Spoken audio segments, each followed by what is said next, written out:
Welcome to the Militia gaming community. I'm Trigger, and today we find out which car is actually the best car in Need for Speed Heat. We've got the Porsche RSR going up against the McLaren F1.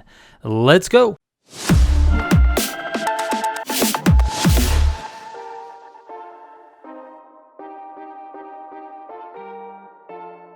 Alright, real quick before we get into the video, just a quick reminder, if you're looking for people to play Need for Speed Heat with, we have a Discord of over 10,000 members ready to go. There's lots of people in there looking to play and group up, so that's a good place to go if you're looking to group up with people. Also, if you're into real cars and real car builds, I'm going to start building cars on another YouTube channel in real life. This first car that I'm working with is a 2004 Acura RSX Type S.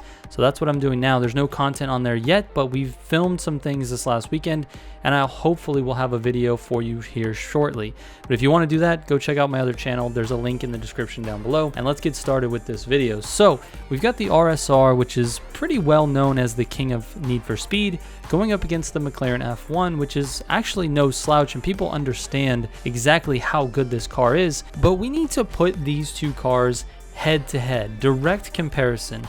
The McLaren's fastest build versus the RSR fastest build on the exact same courses. We're going to run it a few times. We're going to test it for track, drag, drift, and off-road, and then I'm going to give you some comments as to which car is easier to use, which one works better for newer players or people who may not be as skilled at the game. But let's get into it, man. The first test I ran for these two cars is I took these cars over to Arion, which is one of my favorite tracks to test cars on because it actually gives a very well-rounded test. There's high speed, long straight sections, and then there's lots of sharp S-turns. And keep in mind, I tested these without doing any shortcuts. We stayed on the track the entire time, and I raced this as fast as I possibly could. And to try to get rid of any driver error playing a part in these tests, I ran this course a lot in terms of practice and then 3 recorded runs. Now, I'm not going to play you all 3 recorded runs because that would be a long time and honestly just a waste of your time. You don't need to see all of them, but we will watch the recorded run that was my fastest for each car. Now, for the F1, my fastest run was a 243.62.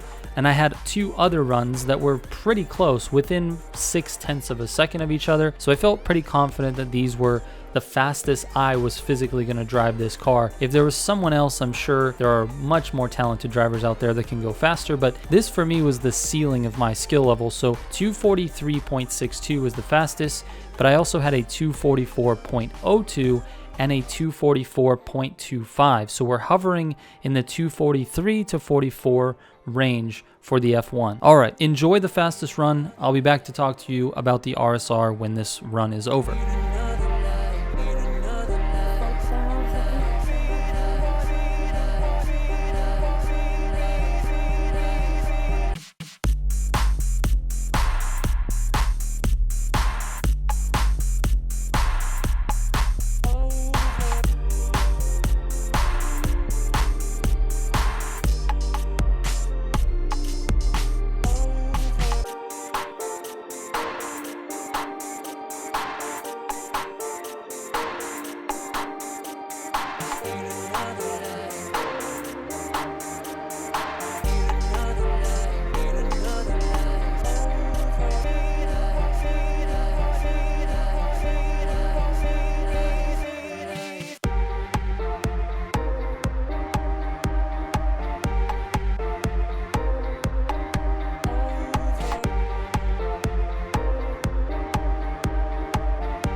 Now for the RSR, my fastest run was actually a 242.11. Obviously, it's more than a second faster than the F1's fastest time, but let's take a look at the other 2 runs as well.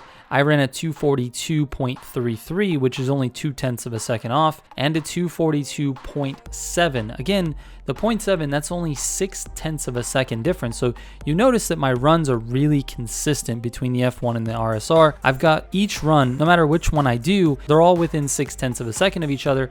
So you know that I'm not making a ton of mistakes.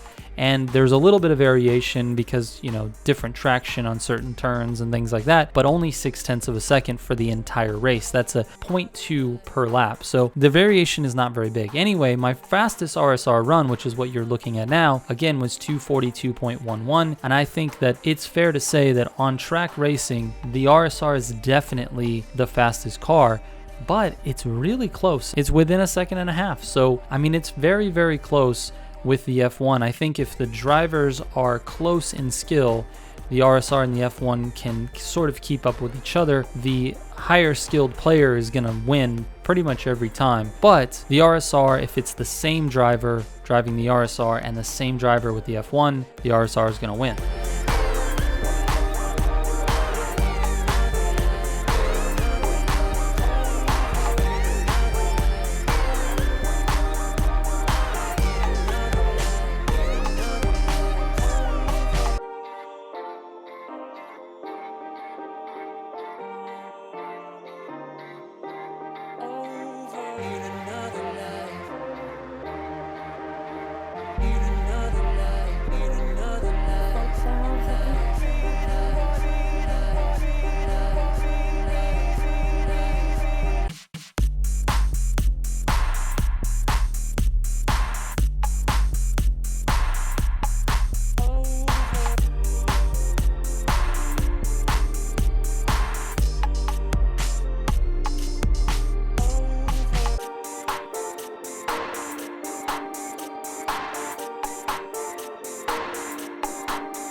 Let's move on to drag racing. Now for this test, I tested it with both NOS and without NOS. And what you're seeing here on this first one is with NOS. Now if you look at this, it looks like, and it's definitely the case, the F1 is much faster. It beats the RSR by multiple car lengths, and this run up until this finish line here is actually a half a mile, not necessarily a quarter mile. But if it were a quarter mile, the F1 would be even farther ahead because it has much more traction off the line. Now let's go over to no NOS. Now this run is almost identical to the NOS run. The F1 is just a lot faster in a drag race application, has a lot more traction directly off the line, and its acceleration is pretty comparable to the RSR. Now, if you go farther, if we were to take this straight, if there were no roads or any type of traffic or any cars or anything, we just had a straight line, I think the RSR would eventually pass the F1, but that's only because it accelerates a little bit better in the top end of the gears. All right, let's move on to drifting. Now drifting, either one of these cars is kind of silly, right? These are both track beasts. They're both very, very fast, but I thought it would be important to sort of compare the two because I think the RSR is given a lot of credit on the track and not so much on drag, but I was just curious on this. This is why I tested these. I was curious which one of these cars would be better in drifting, and it turns out the RSR is actually way better in drifting in terms of scoring. I mean, the F1 to me was much more easy to handle. It was easier to turn, it was easier to drive and transition, but the RSR scores way, way better. I mean, it really just has a bigger drift angle when you build it correctly. So for testing these, I did 3 runs on the same drift section, and then we can just look at each of the runs and see, obviously the RSR is higher. The RSR did a 78,251, an 82,007, and then an 80,444, whereas the F1's highest score was 66,722. So it's really just not comparable at all. The RSR is much better at drifting in terms of scoring, but it just doesn't feel as good as the F1, but I can't really judge it based on feel. We do have to go by the score, so the RSR wins this one. And so the last category, the off-road. We tested both cars on HTV2 and Rumble. Those are my favorite two off-road courses to test. HTV2 is a lot shorter, Rumble being longer and straighter. So on HTV2, the F1 ran a 149.28, whereas the RSR ran a 146.28. So the RSR is a lot faster on shorter, tighter courses. Moving on to the Rumble course, which is longer, the F1 ran a 316.06 and the RSR ran a 307.59. Now that is not even close. I mean, the RSR has way better top speed in the dirt, and obviously it's showing on Rumble. It's beat it by 9 seconds. That's just insane. So we have to crown the RSR in off-road applications as well. Now lastly, I just want to talk about both of these cars and how they handle on the track, because both of them have similar handling, but I find one to be a little easier to use than the other, and that's actually the F1. The F1 is much easier to use, it's much more user-friendly, and I think players who maybe aren't as skilled can use the F1 as a way to compete with other people in online lobbies, which I know some of the online lobbies are not very full, but if you're racing your friends or you're racing other people, the F1's a little easier to control than the RSR. The RSR takes some time to learn how to control the car and drive it to its full potential. Even someone like me who has played the game for 2.5 years straight, testing cars constantly, I still do not have the full skill to drive the RSR at its full potential. So that being said, we have to wrap this video up and I have to crown the RSR. It is the fastest, it is the best, it is the most well-rounded car in Need for Speed Heat, and it's honestly not super close.